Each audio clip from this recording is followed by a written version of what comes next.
দিদি, আমি 3 দিন কিছু খাইনি। তা কি আমায় খাবে নাকি? না না, আমি বলছিলাম আমার খুব খিদে পেয়েছে, আমায় কিছু টাকা দাও না, খাবার কিনে খাবো। মা বলতো মানুষের উপকার করলে ভগবান তোমার মঙ্গল করবে। এ নাও 500 টাকা। पैसा ही पैसा होगा।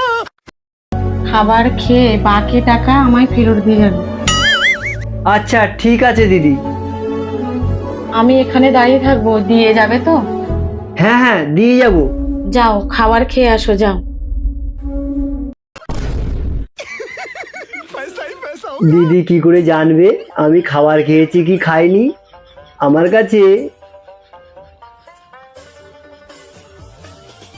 এই 300 টাকা আছে, আমি 300 টাকা দিদিকে দিয়ে দেবো, আর 500 টাকা আমার হয়ে যাবে।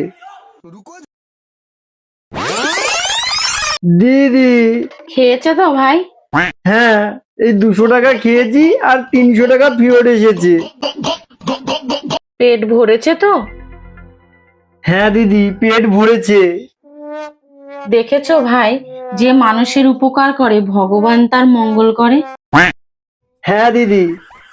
দেখো না, 500 টাকার নোটটা নকলই ছিল, এতদিন ধরে চলেনি। তোমার পেটটাও ভরলো, আমার টাকাটা খুচরোও হলো।